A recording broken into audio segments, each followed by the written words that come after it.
जय हिंद, जय भारत, वंदे मातरम। साथियों, आज भिवानी में कांग्रेस के वरिष्ठ नेता प्रमोद तिवारी जी भिवानी विधानसभा से संयुक्त उम्मीदवार ओम प्रकाश कामरेड जी के चुनाव प्रचार में पहुंचे और उन्होंने एक स्थानीय निजी रेस्टोरेंट में प्रेस वार्ता की। प्रेस वार्ता में उन्होंने जमकर मनोहर लाल खट्टर को बदलने पर बीजेपी पर कटाक्ष किया और साथ ही साथ बीजेपी को कई मामलों में कटघरे में भी खड़ा किया। प्रेस वार्ता में जवाब देते हुए सुने क्या बोले प्रमोद तिवारी। श्री प्रमोद तिवारी जी भिवानी में पहुंचे हैं। ये एक छोटी काशी भिवानी है और मिनी क्यूबा भी है। यहाँ हमारे पंडित नेकीराम शर्मा जैसे महान नेता और हमारे पूर्वज नीमपाल सिंह तंवर ने भिवानी की स्थापना की थी और हमारे स्वतंत्रता सेनानी श्री बीडी गुप्ता जी और हरियाणा और भिवानी का समान विकास करने वाले चौधरी बंसीलाल जी, वो तमाम लोगों की हमारे पास विरासत है और हमारे बाबा साहब अम्बेडकर ने हमें बराबरी का अधिकार दिया है। उसके सिद्धांतों के अनुसार हम चलने वाले हैं। तो मैं यहाँ श्री प्रमोद तिवारी जी का भिवानी में स्वागत करते हैं हम सब की तरफ से और ये कहना चाहते हैं कि जो कांग्रेस पार्टी ने मिलकर के सीपीआईएम के साथ मिलकर के हम जैसे साधारण आदमी को एक मौका दिया है, हम कांग्रेस पार्टी का बहुत बहुत तहे दिल से धन्यवाद करते हैं। और श्री प्रमोद तिवारी जी जो हमारे राष्ट्रीय नेता हैं, उनको ये आश्वासन देते हैं कि हम 36 बिरादरी के लोगों को साथ लेकर के, उनका विश्वास साथ लेकर के आगे बढ़ रहे हैं। और निश्चित तौर पर हम ये कहना चाहते हैं श्री प्रमोद तिवारी जी, ये सीट आपकी झोली में जाएगी, आप ये जीत होगी जनता की यहाँ से। इसी के लिए मैं दोबारा से धन्यवाद करते हुए सभी हमारे सम्मानित सीपीआईएम और कांग्रेस के नेताओं का जो लगातार इकट्ठे होकर के तमाम गांव में जा रहे हैं, शहर में जा रहे हैं, और कांग्रेस जनों का और सीपीएम के लोगों का बहुत अच्छा तालमेल है और हम इस सीट पर जीतेंगे। और 15 साल से जो विधायक बनते आ रहे हैं वो इस सीट से हारेंगे। उनके पास धन दौलत है, हमारे पास जनशक्ति है और हमारे लोगों की ये जो एकता है, यही एक आत्मविश्वास पैदा करती है जो हमें सफलता की ओर ले जाएगी। किसान, मजदूर, व्यापारी, छात्र, नौजवान, महिलाओं की ये जो एकता है, इसी के बल पर हम कह सकते हैं कि हम सफलता की ओर जा रहे हैं। धन्यवाद। तो हरियाणा का चुनाव इस बार पार्टियां नहीं लड़ रही, पार्टियों से ज्यादा जनता लड़ रही है।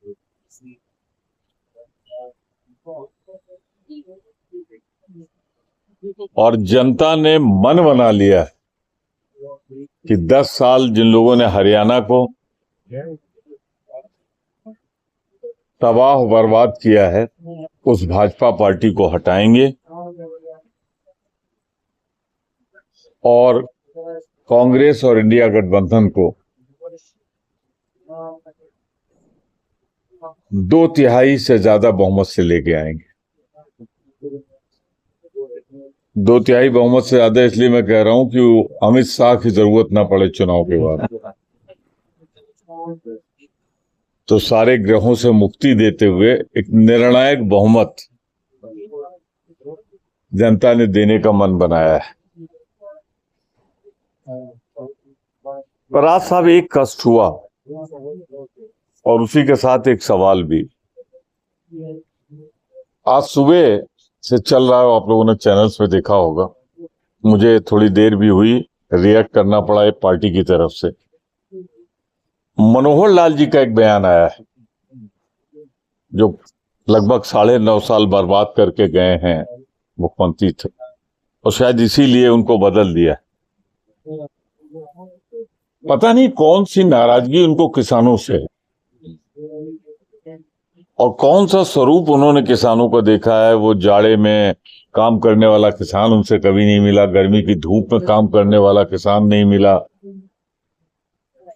कांग्रेस की नजरों में, इंडिया गठबंधन की नजरों में अगर ऊपर भगवान है तो नीचे धरती पर अगर कोई भगवान है तो वो किसान,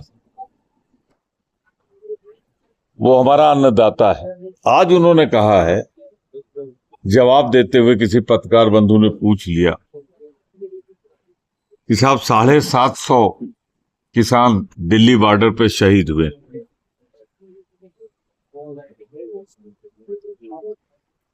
तो उन्होंने कहा किसान नहीं थे वो, आज ही का बयान है, किसान नहीं थे वो,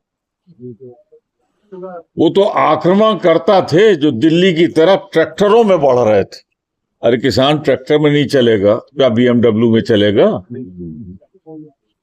और किसान तो सामान्यतः अगर एक जगह दूसरी जगह जाता है तो अपने ट्रैक्टर का इस्तेमाल कर लेता है।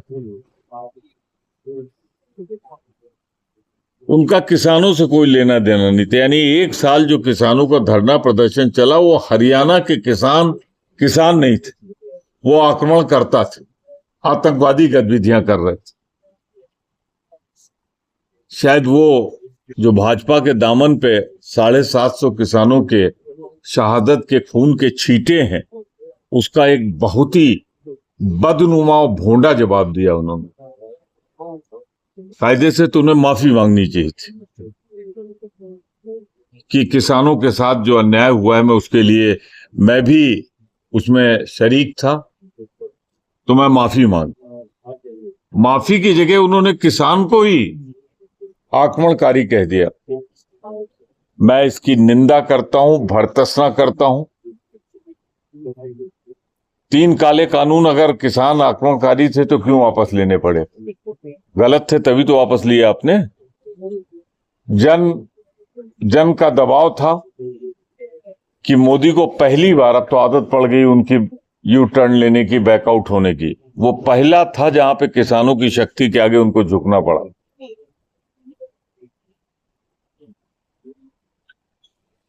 दूसरा सवाल इसी से लगा हुआ है। मैं उनकी निंदा करता हूं, भर्त्सना करता हूं और कहना चाहता हूं जो किसान का नहीं वो हिंदुस्तान का नहीं। 70% आबादी तो किसानों की है। वही दूसरी बात, भाजपा से मेरा एक सवाल, ये बताओ भाजपा वालों कि मनोहर लाल जी अच्छे थे या अच्छे नहीं थे? मैं बुरा बोलने से परहेज कर रहा हूं। अगर अच्छे जनरल थे आपके तो युद्ध काल में जनरल हटाया तो नहीं जाता, जनरल को शक्ति दी जाती, उसके नेतृत्व में लड़ा जाता है। तो आपने 9.5 साल बाद क्यों हटाया उनको? क्या इंटेलिजेंस रिपोर्ट ये थी कि इनके नेतृत्व में लड़ा जाएगा तो डबल डिजिट में नहीं आएगी भाजपा? हिसाब किताब ये लोकतंत्र का परंपरा है। जो सत्तारूढ़ दल में रहता है उसे 5 साल बताना पड़ता है, 5 साल बाद अगले चुनाव में, कि हमने 5 साल क्या क्या किया है। और जो विपक्ष में रहता है वो बताता है कि हम अगले 5 साल क्या करेंगे। तो यहां तो 10 साल का हिसाब देना था। तो भारतीय जनता पार्टी को लगा इस आदमी को अगर आगे कर देंगे तो जवाब देना तो दूर रहा, जनता का गुस्सा और बढ़ जाएगा। खैर, जिनको लाए हैं सैनी जी को, उनके तो अभी समझ भी नहीं आ रहा है कि हरियाणा में किधर से घुसे, किधर से निकले और क्या बोले और क्या ना बोले। उधर जो पाप की गठरी है उसी को ढोने में लगे हैं। पर हरियाणा की जनता ने मन बना लिया है कि इस बार भाजपा के पाप का घड़ा वो फोड़ेंगे। मैं एक बात आप लोगों से कहना चाहता हूं कि मैं अपनी बात 10-15 मिनट में समाप्त कर दूंगा, फिर उसके बाद I will be open two questions. मैं आपके सवालों का इंतजार करूंगा और प्रयास करूंगा कि आपको संतुष्ट कर सकूं। लेकिन इसके साथ मैं कुछ डेटा भी दूंगा जो अपनी बात को पुख्ता करने के लिए, सबूत के लिए, तो वो मैंने सब लिख दिए हैं। तो आपको लिखने की आवश्यकता नहीं है, आप विषय लिख लें। मैं तो सिर्फ आपकी सहूलियत के लिए कह रहा हूं। ये सारे डेटा इसमें पेज नंबर 2 से शुरू होके पेज नंबर 1 से शुरू होके सब है।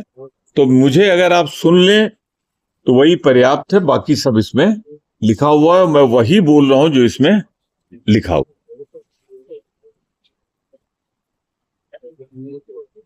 कि ये भिवानी में जब मैं कह रहा हूं कि आज देश की सबसे बड़ी बेरोजगारी कहीं है तो वो हरियाणा में।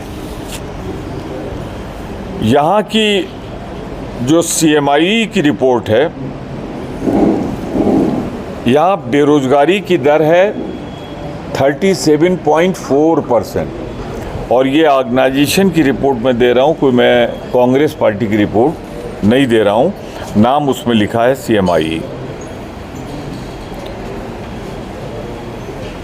तो सबसे पहले तो भारतीय जनता पार्टी जवाब दे। कल जब 10 साल पहले आपने हमसे लिया था तो हरियाणा की सूरत ये थी कि दूसरे लोगों को नौकरी देता था। आज 10 साल में आपने यहाँ पहुँचा दिया कि यही सबसे बड़ी बेरोजगारी हो गई। और मैंने फिगर कोट किया है 37.4%, जो नेशनल एवरेज से ज़्यादा है। दूसरा, ये 3 चीज़ों के लिए हरियाणा पहचाना जाता है पूरे देश में और दुनिया में। एक तो किसान के लिए, किसान का मैंने बता दिया कि सबसे ज़्यादा किसानों के साथ जो जुल्म हुआ, ज़्यादती हुई, 750 किसान शहीद हुए, तो उसमें हरियाणा के मुख्यमंत्री रहते हुए भाजपा ने सबसे ज़्यादा जुल्म उन पे ढाया। उनके साथ ऐसा सलूक किया और कहा भी कि तो आतंकवादी हैं। तो किसान का इस तरह अपमान किया, MSP नहीं दिया, न्यूनतम समर्थन मूल्य नहीं दिया, कोई छूट नहीं दी, सिर्फ वो कार्ड एक देते रहे पहचान के, कभी ये कभी वो, जिसमें उलझी रही हरियाणा की जनता। तो किसान की तो ये हालत होगी। दूसरी यहाँ की पहचान जो थी वो जवान। देश की सीमा पर मरने वाला शहीद की संख्या जब होती थी तो सबसे पहले हरियाणा का आदमी कफन ओढ़ के भारत माता की हिफाजत करता था, यहाँ का जवान। उसके बदले में क्या दिया? उसके बदले में उन्होंने अग्निवीर दी। यानी जिस किसान को मान सम्मान और सुरक्षा मिलनी चाहिए, अगर वो हमारी सुरक्षा करते हैं तो उनका, उनके परिवार के जीवन की सुरक्षा देना सरकार की गारंटी होनी चाहिए। उन्होंने अग्निवीर दी। 6 महीने की ट्रेनिंग, 3.5 साल की नौकरी, 4 साल बाद आप भूतपूर्व हो गए। अगर 18 साल की उम्र में भर्ती हुए तो 22 साल की उम्र में आप रिटायर्ड।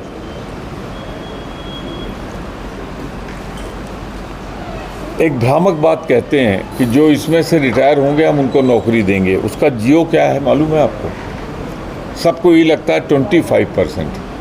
25% नहीं है, up to 25%। It will not exceed 25%। 1% भी हो सकता है, 5 भी हो सकता है, 10 भी हो सकता है, 15% हो सकता है। और अभी तक का रिकॉर्ड तो यही कि इसमें सब अनएम्प्लॉयड चल रहा है। अभी रिटायर भी कमी हुए हैं क्योंकि 4 साल इस योजना को पूरे नहीं। तो जवान की तो ये हालत कर दी, किसान की मैंने आपको बताई, और पहलवान की जो हालत हुई उसमें आपकी आत्मा तो ज़रूर कहीं ना कहीं दुखी हुई होगी जब हरियाणा की बेटी को जंतर मंतर पे पुलिस ने, दिल्ली के जो अमित शाह के अंडर में है, उसने घसीटा, बेइज्जत किया। जिस दिन बेटी घसीटी गई, अपमानित हुई, उस दिन सिर्फ वो बेटी हमारी नहीं अपमानित हुई, उस दिन हरियाणा अपमानित हुआ, और वो भाजपा के हाथों। और उसके साथ जाति करने वाला कौन था? भाजपा का सांसद। टिकट किसको दिया? उनके बेटे को। जिस तरह उसके साथ नाइंसाफ़ी हुई कि 100 ग्राम बढ़ने के बाद, मैं बिल्कुल सहमत हूं कि फाइनल में उसे नहीं खिलाना चाहिए, पर जो फाइनल तक मेडल जीत चुकी थी, ताम्र रजत, वहाँ जीतती या हारती, या तो गोल्ड मिलता या सिल्वर मिलता, तो सिल्वर तो मिलना चाहिए था उसको। वो मोदी सरकार ने एक चिड़ और एक आई रामेश्वर निखरा जी हमारे नेता यहाँ के, आप जो सर नमस्कार, मैं Rameshwar Nikhra, ex member parliament, Congress Seva Dal के चीफ, और यहाँ के भिवानी लोकसभा का मैं ऑब्जर्वर है पूरे 9 विधानसभा। हाँ सर बोलिए। 2 लाख से ज़्यादा सरकारी पद मनोहर लाल जी ने खाली रखे, भाजपा के मुख्यमंत्री ने खाली रखे। आज भी किसानों को कोई राहत नहीं दी गई।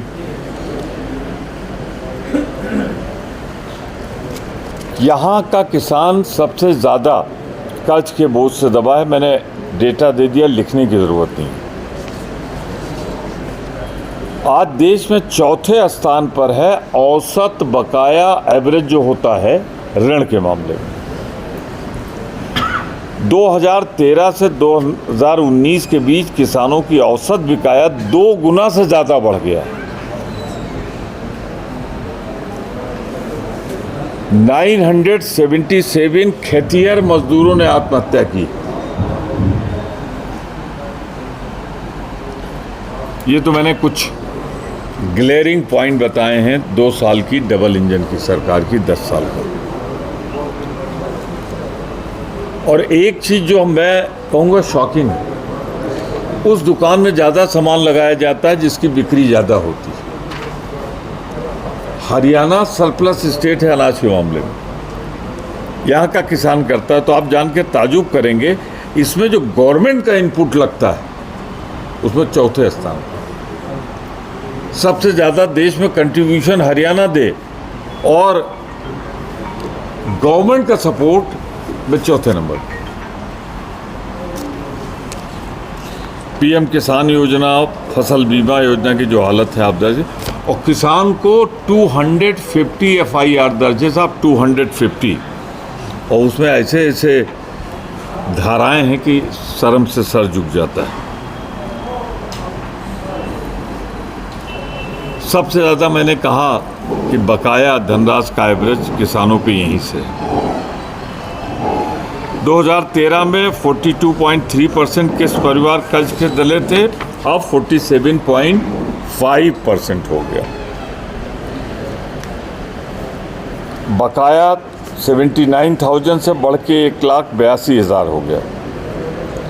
और आज भाजपा की सरकार ने सबसे असुरक्षित अगर कोई राज है, और ये मैं कह रहा हूँ SPI की रिपोर्ट,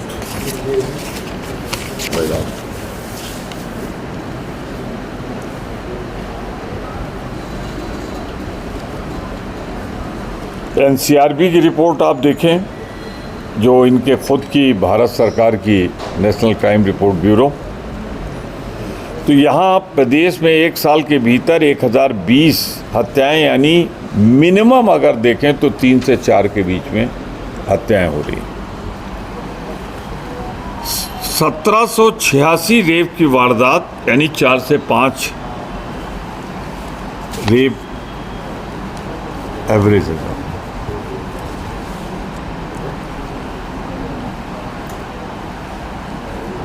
एक चीज़ कहने में मुझे ज़रा संकोच और शर्म हो रहा है, जहाँ हरियाणा की महिलाएं देश के लिए सोना ला रही हैं, रजत ला रही हैं, वहीं जो रिपोर्ट है नेशनल क्राइम रिपोर्ट ब्यूरो के हिसाब से आज 16,743 केस महिलाओं के विरुद्ध आए, और उसमें किस नंबर पे हैं आप मालूम है?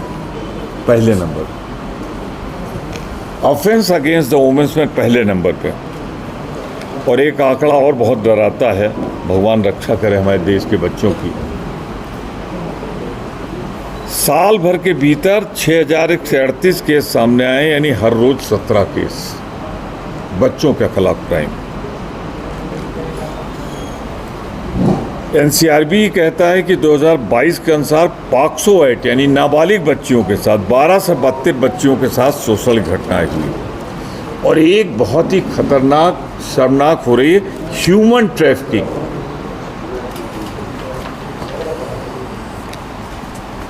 उन्नीस और 21 के बीच में 33,041 महिलाएं लापता हुई हैं। अब ये लापता कहने में भी मुझे हिचक है। उसके बाद पुलिस की हालत है कि हिंदुस्तान में तीसरे नंबर पे, क्राइम में नंबर 1 पे चार्जशीट नहीं दाखिल करती है। महंगाई सबसे ज़्यादा यहाँ, टैक्स वसूली हरियाणा में सबसे ज़्यादा। डीजल पर वैट था 8.9% हमारे टाइम में, अब हो गया 17.1%, यानी कि डबल से ज़्यादा कर दिया। और ये डीजल पेट्रोल तो हम आप भरा के यहाँ तक आए होंगे मेरे ख्याल से। एक चीज़ और, खैर छोटे मियाँ हैं, बड़े मियाँ क्या कर रहे हैं। आज दुनिया में देश का कच्चा तेल सस्ता बिक रहा है। दुर्भाग्य से जो वार वगैरह शुरू हुआ है तो लोग निकाल रहे हैं। कच्चे तेल का दाम घट रहा है और भारत सरकार में कम नहीं कर रहा। इस समय आराम से 6 रुपये पर लीटर कम किया जा सकता है कच्चे तेल और पक्के तेल के बराबर। खेती उपकरण पर टैक्स लगाया। स्वास्थ्य सेवाओं में 20,000 पद खाली हैं। शिक्षा विभाग में 50,000, सब लिखा हुआ है तो कोई ज़रूरत नहीं लिखने की आपको। और मैं आखिरी 3-4 पॉइंट इसलिए बोल रहा हूँ कि जिससे भाजपा ज़रा जवाब दे दे। अगर ठीक IIM, IIT, NID, NIFTM, SUPVA जैसे संस्थान कांग्रेस लाई, ज़रा बीजेपी वाले बता दें वो कौन सा संस्थान बनाया है जो नाम लिए हैं। मैं जवाब मांग रहा हूँ। और पिछड़ा वर्ग के साथ जो एक साजिश की गई उसका जरूर उल्लेख कर दूं। देश में लाइन क्रॉस करने का क्राइटेरिया 8 लाख, इन्होंने 6 लाख कर दिया, तो ज़्यादातर लोग उस श्रेणी में आ गए जहाँ लाभ न ले सके पिछड़े वर्ग। मतलब कुछ शॉकिंग चीज़ें हैं। एयरपोर्ट ने चला गया, सोनीपत रेल कोच फैक्ट्री चली गई, ये सब कुछ हुआ। खेल मंत्री पर, ये हरियाणा ही है, मैंने पढ़ा था, पता नहीं आप लोगों को मुझसे बेहतर मालूम होगा। यहाँ के खेल मंत्री पे महिला के साथ यौन शोषण का आरोप लगा। शर्म आई साहब।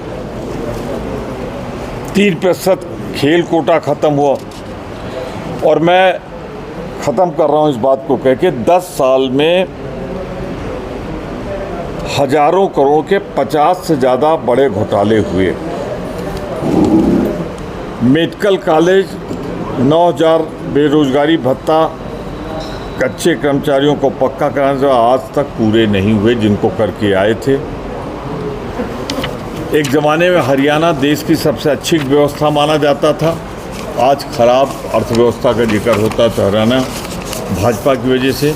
और मैं इसे भी आपको दे दूंगा जो हमारी 7 गारंटी। एक बात के लिए मैं ओम प्रकाश जी को, इनकी पार्टी को धन्यवाद देना चाहिए और हमारे कांग्रेस के कार्यकर्ता भी इसे सुन लें। कल ही मैं था गुरुग्राम में, साहब लाल झंडे लेके चुनाव उन्होंने अपना बना रखा है। तो अगर उन्होंने पूरे प्रदेश में एक सीट पर पूरे प्रदेश में कांग्रेस के साथ खड़े हैं, तो कांग्रेस जनों का धर्म है कि यहाँ पर पूरी ताकत के साथ उम्मीदवार जिताएं। यही राहुल जी का संदेश था, खड़गे जी से मिल के आए, ये उनका संदेश था, ये दोनों मैंने दिए हैं। आप सबसे मैं कोई भी सवाल जो बेहतर है हरियाणा के बारे में ज़्यादा अच्छा, वरना अगर आप पूछेंगे तो मैं, आप लोग बहुत अनुभवी हैं, मैं दूंगा। लेकिन इस समय हरियाणा में रहे हम लोग तो ज़्यादा अच्छा है, चुनाव टाइम में कहीं बाहर जाने से फ़ायदा नहीं है।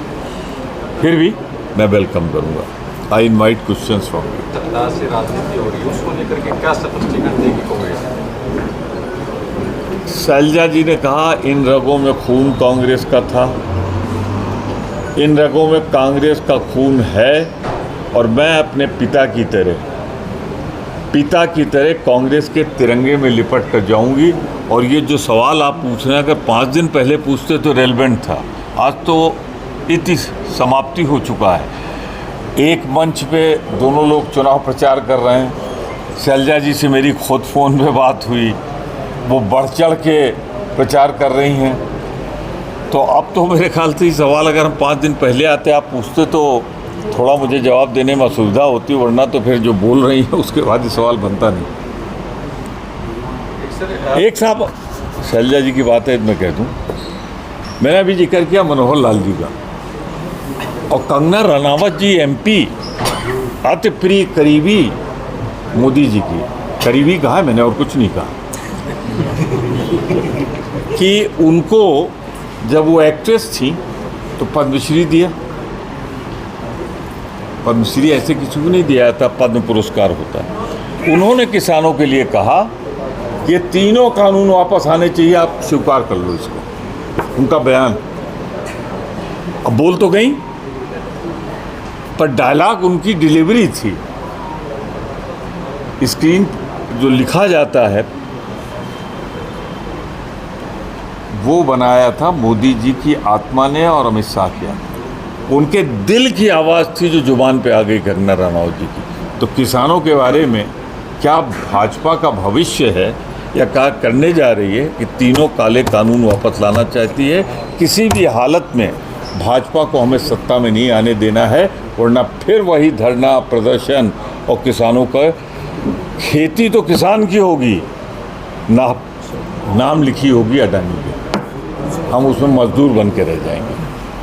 सर भिवानी विधानसभा में कोई कांग्रेस के स्टार प्रचारक पहुंचेंगे आने वाले कुछ दिन में, ऐसा कुछ संभावना? साहब मैं छोटा मोटा आदमी नहीं हूँ, मैं भी डिप्टी लीडर हूँ।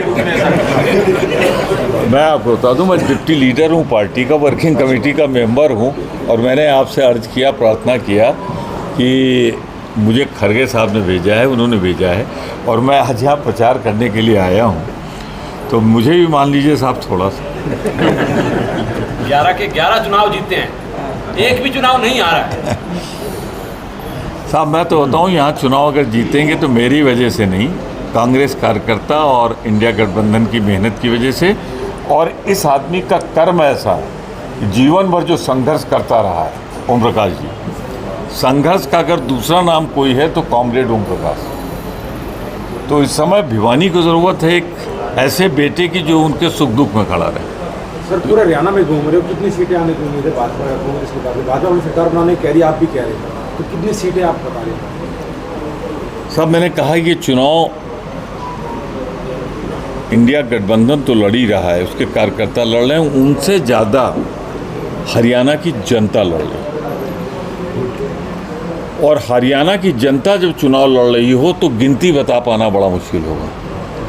देवीलाल जी का रिकॉर्ड खतरे में, मैं इतने कह सकता हूँ। डबल डिजिट भाजपा पहुँचेगी या नहीं पहुँचेगी मुझे कुछ ताजुब नहीं, क्योंकि आप खुद बात करो, आप लोगों से ज़्यादा बेहतर कोई नहीं। आप अगर 10 लोगों से बात करो तो ढूंढना पड़ेगा कि कौन भाजपा को दोबारा लाना चाहता है। आप पार्टी के जोड़ेंगे केजरीवाल को कह रहे हैं हमारे बगैर सरकार नहीं बनेगी, आप कह रहे हैं? कौन कह रहा है? केजरीवाल जी भिवानी पहुंचे थे 2 दिन पहले, तो कह रहे हैं हरियाणा में आपके बगैर सरकार नहीं बनेगी, आप पार्टी के गठबंधन की सरकार बनेगी, मतलब कहने का मतलब उन्होंने कहा है ना, इंडिया गठबंधन में कॉमरेड ने नहीं कहा, मैंने नहीं कहा, जो गठबंधन है हम लोग। सही वोट की बात वाजिब मानते हो, सही मानते हैं? हम जवाब दे रहे हैं उनका, थोड़ा अच्छे शब्द ढूंढ रहा हूँ उनके लिए कि सम्मान भी उनका बना रहे और मेरा जवाब भी आ जाए।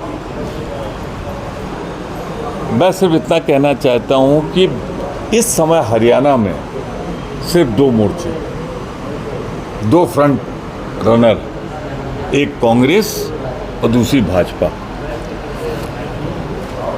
भाजपा का जहाज डूब रहा है, कितने लोग छोड़ के भाग गए,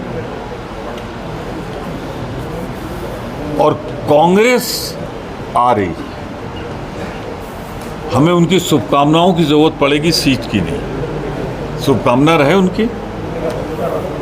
अभिषेक जी, सोमवीर जी, बेंगलोर के कोर्ट निर्मला सीतारमण, बहुत बहुत धन्यवाद साहब। मेरी पर्ची कहीं गायब हो गई थी, ये मुझे बोलना था। आज साहब एक अदालत ने आदेश किया है कल, जो कांग्रेस के लिए मैं बोला था राज्यसभा में, लोकसभा में राहुल जी बोले थे कि अभी तक घोटालों के आरोप लगे, अभी तक घोटालों के आरोप लगे, पर किसी घोटाले में माल बरामद नहीं हुआ था। ये पहला ऐसा घोटाला है जिसको किसी पॉलिटिकल पार्टी ने नहीं अनर्थन किया, उसने नहीं खोला है, भारत की सुप्रीम कोर्ट ने खोला है। मैं बात कर रहा हूँ इलेक्टोरल बॉन्ड की। इलेक्टोरल बॉन्ड भाजपा कह रही थी कि हम जून के आखिरी हफ्ते में, याद होगा सुप्रीम कोर्ट में इन्होंने एफिडेविट दाखिल किया, सुप्रीम कोर्ट ने नहीं माना, उन्होंने कहा नहीं करना पड़ेगा। और करने के बाद फिर इन्होंने कहा कि आपको ये भी करना पड़ेगा कि बताना पड़ेगा, सार्वजनिक करना पड़ेगा कि कितना, और ये सुप्रीम कोर्ट को आपको एफिडेविट पे बताना पड़ेगा। साहब ऐसे फिगर तो 1 साल पहले की है, ये 10,000 के ऊपर है, लेकिन 8,000 इसमें लिखा हुआ है, संभवतः 8,400 कुछ 825 हाँ 8,250 तो मैंने लिख दिया है 8,250 करोड़ बरामद हो गया। ऐसा भाजपा के कार्यालय में बरामद हो गया और भाजपा के अकाउंट में बरामद हो गया, और इनमें वो सूची भी है कि जिन्होंने चंदा दिया उनको धंधा मिला। इसीलिए मैंने कहा था राज्यसभा में, चंदा दो धंधा लो का दूसरा नाम था भाजपा की electoral bond policy.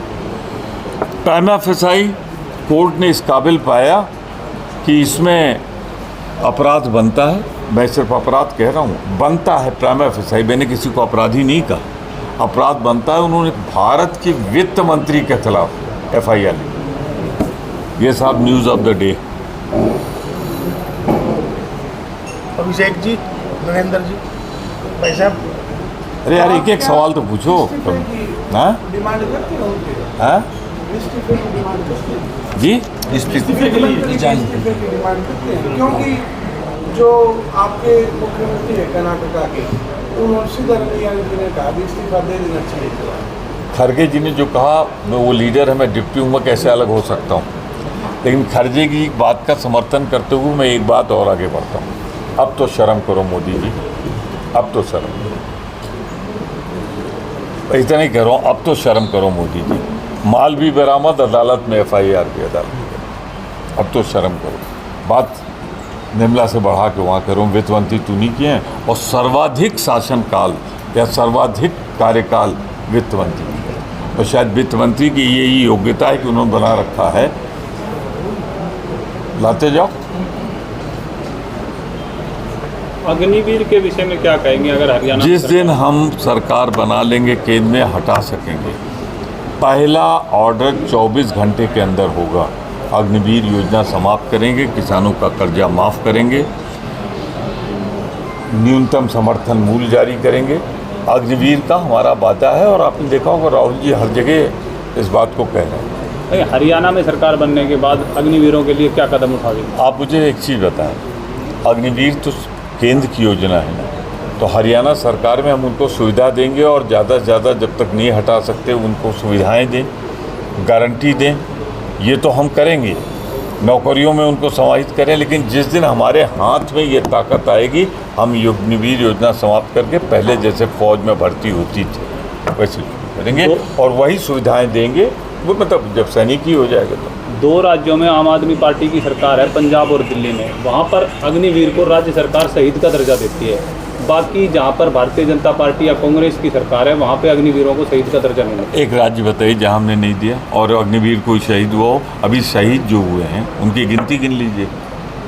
Uttar Pradesh में, हरियाणा में एक हुआ है शायद, और पंजाब एक पंजाब में, राजस्थान में 4 हुए हैं, टोटल 32। तो राजस्थान में बीजेपी, हम थोड़ा मेरे भैया, हमारी सरकार कर्नाटक में हुआ हो, हिमाचल में हुआ हो, या जहाँ हमें वहाँ हम शहीद का दर्जा, क्या हमने तो कहा हम सारी सुविधाएं देंगे, सिर्फ शहीद ही नहीं और कुछ करेंगे। सर, कांग्रेस की सरकार बनती है यदि, तो मुख्यमंत्री को लेकर के किस तरह मेरा मतभेद आपसे, बनती है यदि नहीं बनती है, सुनो सुनो सुनो, मैं स्पष्ट कह रहा हूँ कि बनने जा रही है, और मिठाई मेरी तरफ से, ये आपकी जिम्मेदारी होगी। निश्चित तौर पे मुख्यमंत्री को लेकर के क्या योजना रहेगी हरियाणा में? हम सबसे पुराने दल हैं, हमारा अपना संविधान है। हमारे संविधान में 5 बार मैं खुद लीडर रहा हूँ CLP का, उत्तर प्रदेश में। CLP की बैठक होती है तो भाई निखरा जी, और ऑब्जर्वर जाता है, वो वहाँ से इलेक्ट करता है, और हाई कमान उसकी हरी झंडी देता है। नतीजे के तौर पे मुख्यमंत्री वही हमारा बनता है। चाहे हम सत्ता में रहें तो हमारा CLP लीडर मुख्यमंत्री बन जाता है, और हम सत्ता में नहीं रहे तो लीडर विरोधी दल बन जाता है। तो हम भी यहाँ पर विधायकों की राय जानेंगे, और उसके बाद नेतृत्व जिसको चाहेगा। फैमिली आईडी को लेकर आपका क्या कहना है? हाँ, फैमिली आईडी को लेकर मैंने कहा आईडी की सरकार थी तो आईडी बनाते रह गए। जनता को उलझाते रह गए। एनी क्वेश्चन साहब, मैं उन नेताओं में जो आखिर तक आपसे हाथ जोड़ता सवाल हो रहा हूँ। जी, विकलांगों की आबादी हरियाणा के अंदर 15 लाख के करीबन है और इतना बड़ा होने के बाद है, लेकिन उसके संबोधन में, आपके नेताओं के संबोधन में या और जो पार्टियां उनके संबोधन में विकलांग की कुछ चीजें क्या संबोधित करना चाहिए? क्या संबोधित करना चाहिए अलग से? तो उनके मांग मुद्दे जो नहीं, भी क्या संबोधित करना चाहिए? आपके मैनिफेस्टो में कुछ मैंने ऐसी चीज़ तो होनी आपसे चाहिए। सवाल पूछा, क्या संबोधित करना चाहिए विकलांग फिजिकली भाई बहन में सब आ जाते हैं मेरे भाई। अब आज आप ये सवाल कह रहे हैं, अब मैं मजाक के तौर पे कह रहा हूँ और सीरियस ले रहे हो तो मैं न कहूँ। धन्यवाद। वहाँ पे धन्यवाद।